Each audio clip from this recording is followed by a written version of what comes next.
SIR আবহে তোলপাড় গোটা রাজ্য জুড়ে। আর এসআইআর এর প্রক্রিয়া যত এগোচ্ছে ততই অবৈধভাবে যারা এদেশে ঢুকে বসবাস করছে তাদের উপরে ক্রমশই চাপ বাড়ছে। আর এবার আরো বড় খবর সামনে আসছে। উত্তর ২৪ পরগনার স্বরূপনগর সীমান্তে যেন বাংলাদেশে ফেরার জন্য ঢল নেমেছে অবৈধ অনুপ্রবেশকারীদের।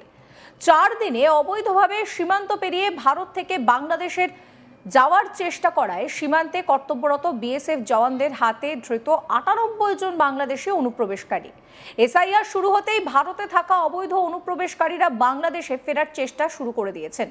দিন দিন সীমান্তে ধৃত অনুপ্রবেশকারীদের সংখ্যা বেড়েই চলেছে।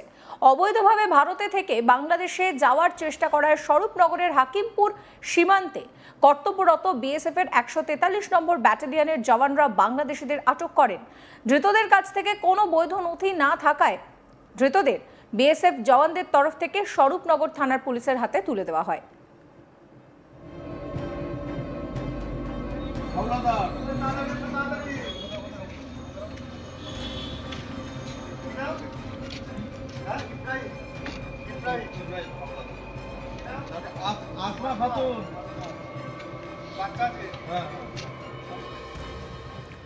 পুলিশের তরফে ধৃতদের বসিরহাট মহকুমা আদালতে তোলা হলে বিচারক ১৪ দিনের জেল হেফাজতের নির্দেশ দেন। প্রসঙ্গত গত বৃহস্পতিবার ১০ জন, শুক্রবার ৪৬ জন, শনিবার ৩৮ জন, রবিবার ৪ জন ধরা পড়েছে বলে জানা গিয়েছে। সম্প্রতি এসআইআর শুরু হওয়ায় অনুপ্রবেশকারীরা বাংলাদেশে ফিরতে মরিয়া। যেমনভাবে তারা দালালের হাত ধরে অবৈধভাবে সীমান্ত পেরিয়ে এদেশে এসেছিল, ঠিক একই উপায় তারা ফিরে যাওয়ারও চেষ্টা চালাচ্ছে। তার জেরে সীমান্তে কর্তব্যরত বিএসএফ জওয়ানদের হাতে ধরা পড়ছে বাংলাদেশি অনুপ্রবেশকারীরা। এই নিয়ে আমার কলিগ তপন মণ্ডলের একটি রিপোর্ট রয়েছে, সেই রিপোর্ট রইল আপনাদের জন্য।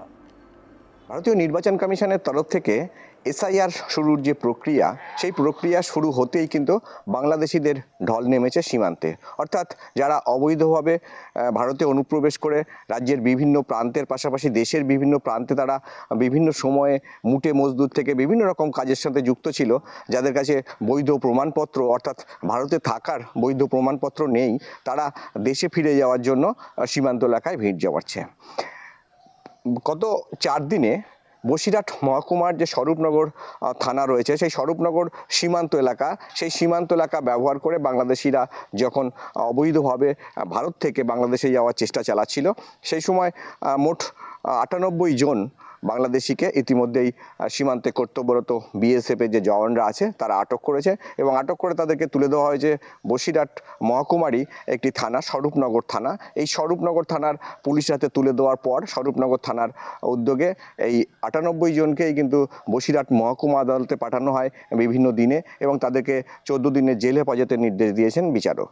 তবে কেন এই সীমান্ত এলাকায় এই মানুষের ঢল, সেটা নিয়ে একটা প্রশ্ন আছে।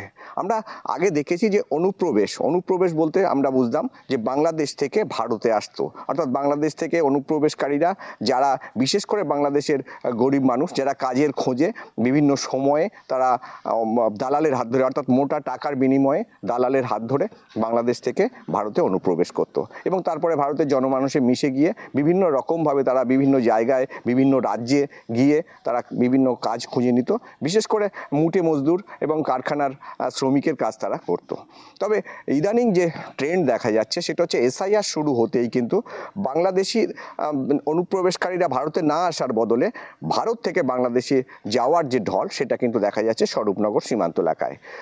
স্থানীয় বাসিন্দাদের কাছে খোঁজ নিয়ে আমরা যেটা জানতে পেরেছি যে ভোরের দিকে বাংলাদেশি কিছু মানুষ বা যারা ভারতে বিভিন্ন সময় অনুপ্রবেশ করে বিভিন্ন রাজ্যের পাশাপাশি পশ্চিমবঙ্গের বিভিন্ন জায়গায় মুটে মজদুর বা কারখানা শ্রমিকের কাজ করত, তারা বড় বড় মোট মাথায় করে নিয়ে বা ছোট ছোট অটোরিকশা বা টোটো কিংবা ছোট ম্যাজিক গাড়িতে করে তারা সীমান্ত এলাকায় আসছেন এবং দিনের বেলাতেই তারা সীমান্ত এলাকায় কোনো জায়গায় আশ্রয় নিচ্ছেন এবং রাতে তারা অবৈধভাবে ফের বাংলাদেশে ফিরে যাওয়ার চেষ্টা চালাচ্ছেন। এবং এই যে সংখ্যাটা, সেটা মোটের ওপরে কোনো ক্রমেই কম নয়। এই কারণে বলছি যে গত ৪ দিনে 98 জন বাংলাদেশি অনুপ্রবেশকারী, যারা বিভিন্ন সময়ে বা কয়েক বছর আগে তারা অবৈধভাবে দালালের হাত ধরে অনুপ্রবেশ করেছিল ভারতে, এবং তারপরে ভারতের জনমানসে মিশে গিয়ে বিভিন্ন কাজ করে তারা তাদের জীবিকা নির্বাহ করত। তারা তাদের বৈধ কাগজপত্র না থাকায় এই এসআইআরের ভয়ে, অর্থাৎ এসআইআর হলে যে নথি তাদেরকে দিতে হবে ভারতে থাকার জন্য, সেই নথি তাদের কাছে না থাকার কারণেই কিন্তু তারা ফিরে যাচ্ছে। এবং এই ফিরে যাওয়ার যে এলাকাটা তারা বেছে নিয়েছে সেটি হচ্ছে স্বরূপনগর থানা এলাকা। তবে এই যে অনুপ্রবেশের সমস্যা, এটা কিন্তু ভারত এবং বাংলাদেশের মধ্যে, ভারত বাংলাদেশের সীমান্ত এলাকার যারা বাসিন্দা, বিশেষ করে আমরা যারা সীমান্তে বাস করি, তারা কিন্তু দীর্ঘদিন ধরে এই সমস্যার সম্মুখীন। তার কারণ আমরা দেখেছি যে শুধু যে শ্রমিক শ্রেণীর মানুষ তারা কাজের খোঁজে ভারতে আসেন তা কিন্তু নয়, বিভিন্ন সময়ে তারা ওই এলাকা অর্থাৎ বাংলাদেশ তাকে ব্যবহার না করে তারা বাংলাদেশের মানুষ তারা ভারতে অনুপ্রবেশ করেন, এবং অনুপ্রবেশ করার কারণ হিসেবে তারা বেছে নেন যে আর্থসামাজিক পরিস্থিতি, অর্থাৎ বাংলাদেশের যে আর্থসামাজিক পরিস্থিতি আর তার থেকে অনেক বেটার আর্থসামাজিক পরিস্থিতি এই ভারতবর্ষের, এবং সেই কারণেই কিন্তু তারা এই ভারতটাকে বেছে নেন এবং অনুপ্রবেশ করে তারা ভারতের পাকাপাকিভাবে থেকে যান। এমনও অনেক ক্ষেত্র দেখা গিয়েছে যে যারা পাসপোর্টে এসছেন, অর্থাৎ বাংলাদেশ থেকে পাসপোর্টে এসছেন, তাদের ভিসা নিয়ে এসছেন, ভিসার মেয়াদ শেষ হয়ে গিয়েছে, তারপরে বছরের পর বছর তারা থেকে গিয়েছেন এবং কোনো রকমে ওই অবৈধ রাস্তা দিয়ে মোটা টাকার বিনিময়ে কিছু দালালদের হাত ধরে তারা voter I card, Aadhaar card, ration card সহ আরও নানান যে প্রয়োজনীয় নথিপত্র ভারতে থাকার জন্য প্রয়োজন হয় সেটা তারা বানিয়ে নিয়েছেন এবং ভারতে থেকে গিয়েছেন। যেমন সাম্প্রতিককালে হিঙ্গলগঞ্জ যে ব্লক আছে বসিরহাট মহকুমার, সেই হিঙ্গলগঞ্জ ব্লকে দেখা যাচ্ছিল যে বেশ কিছু যুবক তারা কোনো রকমভাবে অবৈধভাবে অনুপ্রবেশ করে হিঙ্গলগঞ্জ এলাকায় এসে ঢুকেছে, এবং তারপর তারা কোনো মহিলা এলাকার যে যুবতী মেয়েদের তাদের টার্গেট করেছে এবং তাদের বিয়ে করে নিয়েছে। পরে শ্বশুরের পরিচয়টাকে বাবার পরিচয় দিয়ে তারা আধার কার্ড বা ভোটার আই কার্ডের জন্য অ্যাপ্লাই করেছে এবং তারা পেয়েও গিয়েছে। ঠিক তেমনিভাবে আবার অন্যান্য বেশ কয়েকজন যুবককে দেখা গিয়েছে যে তারা এলাকার একজন মানুষ, তার ভোটার আই কার্ড আছে, তাকে টাকা দিয়ে তার আধার কার্ডটাকে ভাড়া নিয়েছেন বলা যায়, এবং নিয়ে তারা তাদের ভোটার আই কার্ড বা আধার কার্ড তারা বানিয়ে ফেলেছেন এবং তারা কাকা বানিয়েছেন। এখন তারা বলছেন কাকা, কিন্তু তখন কিন্তু তারা বলছেন তারা যে ভোটার আই কার্ড বা আধার কার্ড বানিয়েছেন সেটাতে তাদের বাবার পরিচয় ছিল ওই ব্যক্তির।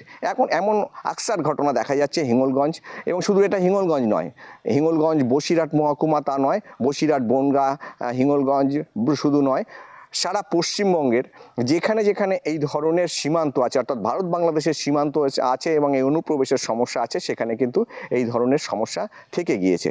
তবে এই এসআইআরের আবহে এখন দেখার যে কত মানুষ এই ভারত থেকে, যারা বাংলাদেশ থেকে ভারতে একসময় অনুপ্রবেশ করে এসেছিলেন এবং পরবর্তীতে তারা ফিরে যাওয়ার চেষ্টা চালাচ্ছেন। তবে এই যে সংখ্যাটা আমি বলছি যে 98 অর্থাৎ 98 জন গত 4 দিনে ধরা পড়েছে, এই সংখ্যাটা কিন্তু ধরা পড়ার মানুষের সংখ্যা, কিন্তু আরও কত মানুষ তারা এই দালালের হাত ধরে অবৈধভাবে টাকার বিনিময়ে ফিরে গিয়েছে সেটা কিন্তু প্রশাসনের কাছে সেই তথ্য বা আমাদের কাছে সেই তথ্য নেই।